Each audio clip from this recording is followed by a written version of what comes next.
Welcome back. We are seeing a stark divide on Capitol Hill to President Trump's takeover of D.C. policing. While Republican lawmakers are mostly supportive of federalizing the police force and bringing in National Guard troops, Democrats are blasting it, including our next guest, who calls it a raw authoritarian power grab and says the president is playing dictator in our nation's capital. Joining us now, Democratic Senator Chris Van Hollen of Maryland. Senator, thanks for being here. We have noted that violent crime is significantly down in D.C. So do you think this is really about law and order? Anna, this is not about law and order. You know, way back on January 6th, when members of the Metropolitan D.C. Police Force and the Capitol Police were being bludgeoned by rioters and insurrectionists, it took forever for President Trump to nationalize the D.C. Guard. Here, as you said, we're seeing a 30-year low in terms of crime in D.C. The first 6 months of this year, crime's been further down. Obviously, you can always do better, which is why if Donald Trump actually wanted to help, he would release the $1 billion of D.C. taxpayer money that's being withheld by Republicans in Congress. So D.C. could hire more police and make further improvements. So if it's not about law and order, what do you think it's really about? This is about the president playing king, trying to be the authoritarian leader, the dictator. He sees a little opening in the law here. This is why, you know, Congresswoman Eleanor Holmes Norton and I have been working to pass legislation to allow the District of Columbia mayor to do what other leaders of states can do, which is to control the nationalization of the Guard.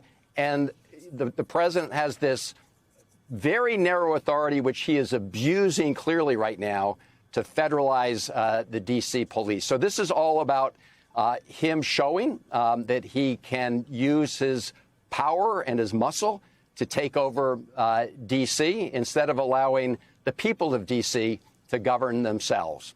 Our understanding is that Congress would have to step in if you wanted to make this longer than a 30-day deployment. Republican lawmakers seem on board with this initial move. Speaker Mike Johnson saying Trump is right, and Majority Leader Scalise saying this will make D.C. safe again. They have the majority. Does the president have any guardrails?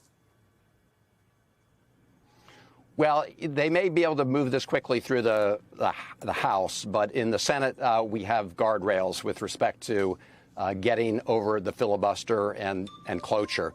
Look, I think that this is an example that everybody should be following closely around the country. You know, Republican members of Congress, they're all rah-rah when the president wants to do this to the people of the District of Columbia. But the precedent that he is setting is one that really is a dress rehearsal potentially for other places. In fact, he himself, you know, mentioned a couple other cities around the country. So this is part of the very dangerous slide towards authoritarianism. It's also an effort to distract attention from other, you know, vulnerabilities the president has, like releasing the Epstein files. So I think there's a lot going on here, Anna, but it is a dangerous slide that we're witnessing. To your point that the president has mentioned similar things in Democrat-run cities like Chicago, take a listen to Illinois Governor Pritzker's response to President Trump's plan for D.C. I've said from the very beginning, I mean, the man was first elected. I have talked about the fact that the Nazis in Germany in the 30s tore down a constitutional republic in just 53 days. It does not take much, frankly, and we have a president who seems hell-bent on doing just that. What do you say to people who might listen to that and say, whoa, now we're talking Nazis in Germany? That seems extreme.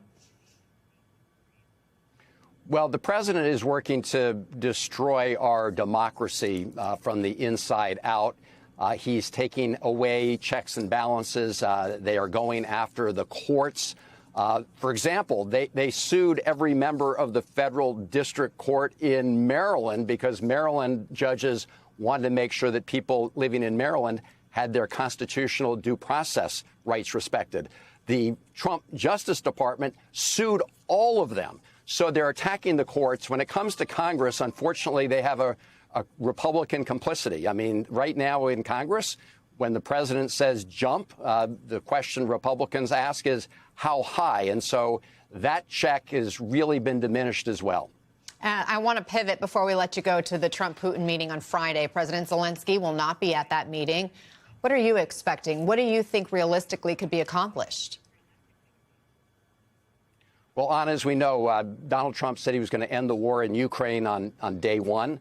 Obviously, that's not happened. In fact, Putin has played Donald Trump like a fiddle.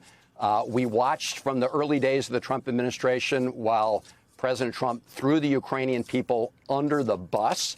And what we all worry about is him doing a separate deal with Vladimir Putin, or trying to, at the expense of the people of Ukraine and at the expense of our NATO allies. That's why all of them are so nervous about this moment, because of Donald Trump's track record of essentially throwing the people of Ukraine under the bus. Senator Chris Van Hollen, we appreciate your time. Thank you very much for joining us.